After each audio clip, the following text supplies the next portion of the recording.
नमस्कार, आप देख रहे हैं अवध समाचार पोस्ट न्यूज और मैं हूं आपके साथ ज्योतिका।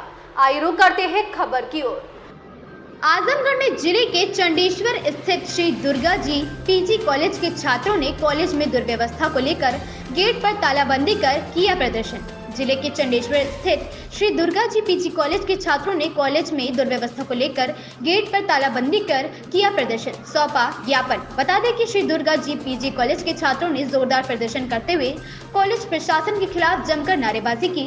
छात्र नेताओं ने बताया कि कॉलेज में समस्याओं का अंबार है। बार बार शिकायत के बावजूद कॉलेज प्रशासन छात्रों की मांगों पर ध्यान नहीं देता है।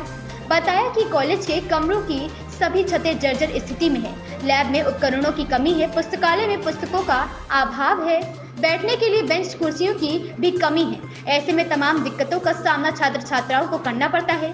छात्र नेताओं ने कॉलेज गेट पर ताला बंद कर प्रदर्शन करते हुए चेतावनी दी कि यदि उनकी मांगों को नहीं माना गया तो वे सड़क जाम कर प्रदर्शन करेंगे, जिसकी पूरी जिम्मेदारी कॉलेज व जिला प्रशासन की होगी। कॉलेज प्रशासन की किसी तरह समझा बुझाकर छात्रों के गुस्से को शांत कराया और ज्ञापन लेकर समस्याओं को हल करने का आश्वासन दिया। तो वहीं कॉलेज के प्राचार्य नागेंद्र द्विवेदी ने बताया कि छात्रों की हर समस्याओं के समाधान के लिए वे हमेशा तत्पर रहते हैं। प्रस्ताव बनाकर भेज दिया गया है, बजट मिलने के बाद ही कार्य हो पाएगा। उन्होंने कहा कि कुछ छात्र नेता अपने को हाईलाइट होने के लिए नियम विरुद्ध धरना प्रदर्शन करते हैं। संवाददाता रईस की रिपोर्ट। मैं प्रोफेसर नागेंद्र द्विवेदी, प्राचार्य श्री दुर्गा जी पीजी कॉलेज चंडेश्वर आजमगढ़। विद्यालय के छात्र प्रदर्शन किया जा रहा है। हाँ, आज बच्चे पहली बात तो परीक्षा चल रही है, नियम के विरुद्ध कर रहे हैं। परीक्षा के दौरान ये सब अनुमति नहीं रहती। बच्चों को पहले ही भी सुझाव दिया गया है कि आप लोकतांत्रिक ढंग से कोई विरोध करना चाहे तो कर सकते हैं, लेकिन आप जब चाहें गेट बंद करना और परीक्षा के दौरान, ये विश्वविद्यालय की तरफ से एकदम स्पष्ट रूप से मनाही है। और इनकी जो समस्याएं हैं, लगातार काम उस पर हो रहा है, किताबें आ रही हैं। अब आप देख लीजिए बिल्डिंग की स्थिति हमारे यहाँ, हम यहाँ अगर किताबें मंगा दें तो सारी बरसात में लुगदी हो जाएगी। प्रस्ताव बन के गया है, पीडब्ल्यूडी इसका आकलन बना रहा है, बन के चला जाएगा, तो वो डायरेक्टरेट से जब पैसा पास हो जाएगा तब इस पर काम लगेगा। बच्चे कहते हैं कि आप ही बनवा दीजिए, हमारे पास कहाँ से बनवा दे भाई, शासन की प्रक्रिया है, उस अनुसार बनता है और लगातार इस पर काम हो रहा है। इनके हर चीज़, लैब की भी जो डिमांड क्या है वो भी आ रही है। बैठने की देखिए, ये पहले यहाँ लाइब्रेरी बंद रहती थी, अभी आप देखिए लाइब्रेरी खुल गई, लाइब्रेरी में कंप्यूटर है, वाईफाई व्यवस्था है, वहाँ नहीं बैठेंगे लोग। किताबें अभी हैं, नई भी आ रही हैं, लेकिन दिक्कत यह है कि हम किताब मंगा के लाइब्रेरी में रख देंगे, एक बरसात हुआ सारी किताबें भीग जाएंगी तो हमारे ऊपर तुरंत आरोप लगने लगेगा। तो जो इनकी समस्याएं हैं, इसमें ज़्यादातर बच्चे अपने, कुछ सत्र शुरुआत हुआ है जो केवल नेतागिरी के चक्कर में ये अपने को हाईलाइट कर रहे हैं। 2 साल से हम लोग 2 साल से जब बिल्डिंग हमारे हाथ में तो है नहीं, हम तो अभी 2 साल मेरा कार्यकाल भी नहीं हुआ, मैं जब से आया हूँ इनके 1 साल की नहीं 25 साल की समस्याओं को पूरे अपने अध्यापक बंधुओं कर्मचारियों से मिलकर काम कर रहा हूँ। 50% स्टाफ है, अब जिस विषय में अध्यापक नहीं है उसको हम कहाँ से पढ़वा दें। कुछ रखे गए हैं, अब महाविद्यालय के पास इतना पैसा नहीं है। इनका कहना है कि संस्कृत और हिंदी के टीचर होने के बावजूद भी समस्या नहीं, हिंदी की क्लास चल रही है, संस्कृत में बच्चे कम हैं, तो आते हैं तो जहाँ है वहाँ वो पढ़ाते हैं बच्चों को। ये कुछ तो इनकी मांगे जायज़ हैं, उस पर काम हो रहे हैं, कुछ तो ये केवल अपनी नेतागिरी के चक्कर में अपने को हाईलाइट कर रहे हैं। भवन को भी जर्जर बता, वहाँ भवन के जर्जर है, मैंने आपको बता दिया। बीएचयू के 3 प्रोफेसर आए थे सिविल इंजीनियरिंग की, बिल्डिंग कमेटी बनी यूजीसी गाइडलाइन के अनुसार, और बिल्डिंग फिर 3 प्रोफेसर आए, स्ट्रेस मैपिंग हुई बीएचयू से, प्रस्ताव बना, डीएम साहब के यहाँ गया, उसमें अनुमति मिल गई है। अब जो आकलन बनना है वो पीडब्ल्यूडी बनाता है, उनके यहाँ फाइल है, जब वो बना के देंगे तो डायरेक्टरेट से जाएगा, तो कासन मनी से पैसा इशू होगा, तो ये फिर पीडब्ल्यूडी ही बनवाएगा।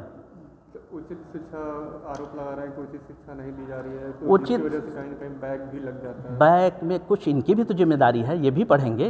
जब टीचर ही नहीं होंगे, नहीं, पढ़ाई टीचर तो भाई देखिए आयोग नियुक्त करता है। हमारे यहाँ 29 अध्यापकों की कमी है किसी विषय में। देखिए केमिस्ट्री में 3 अध्यापक हैं, एक भी नहीं है, तो हमने गेस्ट फैकल्टी के रूप में एक को रखा है, वो पढ़ाता है।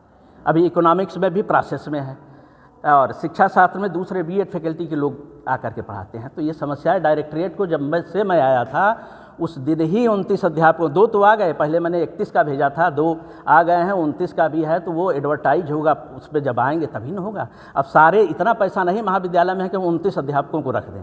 कुछ में रिसर्च स्कॉलर पढ़ाते हैं तो वो अपना काम भी करेंगे, समय मिलता है वो पढ़ाते हैं। तो इनको किस प्रकार से आश्वस्त किया जाए? इनको आश्वासन है, खुद जानते हैं ये अभी इनसे वास्तविक रूप से पूछिएगा तो ये खुद जानते हैं कि 50% स्टाफ पे ये समस्या कॉलेज चल रहा है। एक एक अध्यापक डबल लोड पे लेके पढ़ा रहे हैं। जूलॉजी में एक अध्यापक हैं, आप देखिए रात दिन वो लगे रहते हैं। बॉटनी में है, आप इसमें फिजिक्स में देखिए एक अध्यापक कितना मैनेज करेंगे। पढ़ा भी रहे हैं और राष्ट्रीय शिक्षा नीति में मिड टर्म है, प्रैक्टिकल है, सबकी जगह ड्यूटी भी है। अब ये बच्चे कहते हैं कि प्रैक्टिकल परीक्षा लेने क्यों गए, जब वहाँ नहीं जाएंगे तो वहाँ के अध्यापक हमारे यहाँ कैसे आएंगे? उनकी ड्यूटी है ना। इनकी सारी डिमांड पूरी हो रही है, केवल ये लड़के सत्र शुरुआत हुई है अपने को हाईलाइट कर रहे हैं। ये गलत तरीका है, गेट बंद करना। एक तो ये परीक्षा का समय है, स्पष्टता, धरना, प्रदर्शन, अनशन सब मना रहता है। मैं कई बार समझा दिया, लेकिन ये क्या करें, ये बच्चे मानते नहीं हैं। तो छात्रों के साथ छात्राएं भी हैं, छात्राएं वो मोटिवेट करते हैं। अब वो मोटिवेट करके ले आकर के बैठाते हैं। एक बार ऐसे ही ये लोग सड़क मार्च करा दिए। जब आप जानते हो कि 29 अध्यापक प्रिंसिपल के हाथ में नहीं है, वो उच्च शिक्षा ये डायरेक्ट ये करता है, उच्चतर शिक्षा आयोग उसकी नियुक्ति करता है। हमारे यहाँ से प्रस्ताव चला गया है डायरेक्टरेट में, वो 1.5 साल हो गया हमारे यहाँ प्रस्ताव। जब मैं ज्वाइन किया था 1 महीने बाद ही सब मैंने भेज दिया। कोई इनकी समस्या एक दिन की नहीं, 25 साल की समस्याओं का मैं निजात पूरा करवाने में लगा हूँ कि रोज़ रोज़ ये न रहे। पानी की कमी थी, हर जगह देखिए पानी है। पानी की कमी ऐसा है ना, बगल में इंटर कॉलेज है तो एक तो पानी वाला सिस्टम वो इंटर कॉलेज ही यूज कर ले जाता है। एक हमारे बच्चे हैं उसमें भी चले जाते हैं। बिजली भी जनरेटर चलता है तो इंटर कॉलेज वाले इधर उधर का कनेक्शन कर लेते हैं। अब जो रिसोर्सेज हैं, जो पैसा है कॉलेज के पास, उसी अनुसार होगा ना। अरे कभी कभी तो हम अपना पैसा दे देते हैं कुछ काम कराने के लिए। मैं गोलू यादव श्री दुर्गा जी पीजी कॉलेज का छात्र संघ का अध्यक्ष पद का प्रत्याशी हूं। हम लोग तमाम समस्याओं को लेकर यहाँ पे छात्र आंदोलन कर रहे हैं। कॉलेज प्रशासन को हम लोग कई बार अवगत करा चुके हैं, जिला प्रशासन को भी अवगत करा चुके हैं, लेकिन आज तक हमारी कोई सुनवाई नहीं हुई है। आज इसको देखते हुए भ्रष्टाचार को आज हम लोगों को बड़ा से बड़ा आंदोलन करना पड़ा है। कॉलेज प्रशासन धमकी देता है कि हम अगर आंदोलन करेंगे तो हमें जेल भेज देंगे, फर्जी मुकदमा लगा कर। अगर वो अपना अधिकार मांगेंगे तब भी भेज देंगे। हमारे यहाँ टेबल कुर्सी नहीं है, शिक्षक समय से नहीं आकर पढ़ाते हैं। जिला प्रशासन की तरफ से जिला प्रशासन बायोमेट्रिक का आदेश कर दिया कि हाँ चंडेश्वर में बायोमेट्रिक लगना चाहिए, अभी तक बायोमेट्रिक नहीं लगा। और यहाँ पे लैब नहीं है, पुस्तकालय में कभी पुस्तकें नहीं मिलती हैं, पानी पीने की व्यवस्था नहीं है, खेल कूद के कोई सामान नहीं है। और फूड न्यूट्रिशन में 95% यहाँ बच्चे फेल हो जाते हैं। ऐसा क्यों होता है श्री दुर्गा जी पीजी कॉलेज चंडेश्वर में? और यहाँ पे साफ़ सफाई नहीं है, कॉलेज में हमेशा पूरे गंदगी है, शौचालय की व्यवस्था नहीं है, उसमें पूरे गंदगी भरी हुई है। प्रधानमंत्री हमारे कहते हैं कि शौचालय की साफ़ सफाई हो, उनके योजना चला रहे हैं, लेकिन एक कॉलेज वाले भ्रष्टाचार एकदम फैला के रख दिए हैं। वहाँ पे सांप बिच्छू दिखते हैं पीछे, और बिल्डिंगें ऐसी हो गई हैं कि कभी भी गिर जाएंगी, 100-200 बच्चों की जानें चली जाएंगी, पूरे जर्जर हो चुकी हैं। हम लोग जिला प्रशासन को, कॉलेज प्रशासन को अवगत करा चुके हैं, लेकिन आज तक कोई सुनवाई नहीं हुई। शिक्षा मंत्री भी आई थी यहाँ पे, रजनी तिवारी, उनको भी ज्ञापन दिया गया, लेकिन आज तक खाली सिर्फ आश्वासन पे आश्वासन मिलता गया, आज तक कोई कार्रवाई नहीं हुई। और अगर यह आंदोलन, अगर हम लोगों की मांगे नहीं पूरी होती है तो हम लोग रोड पे आकर रोड जाम करेंगे, आमरण अनशन करेंगे, और इसकी पूरी जिम्मेदारी कॉलेज प्रशासन और जिला प्रशासन की होगी। और कॉलेज के सामने ब्रेकर नहीं है, वहाँ पे एक्सीडेंट हमेशा हो जाते हैं। हम लोग हमेशा, मेरा एक्सीडेंट हो गया था, मेरे चोट लगी, छात्र का एक एक्सीडेंट हो गया था, लेकिन कॉलेज प्रशासन, जिला प्रशासन इस पर कोई सुनवाई नहीं कर रहा है। अगर यह कई 2 सालों से हम लोगों की मांगे चल रही हैं और ये कॉलेज प्रशासन नहीं सुन रहा है।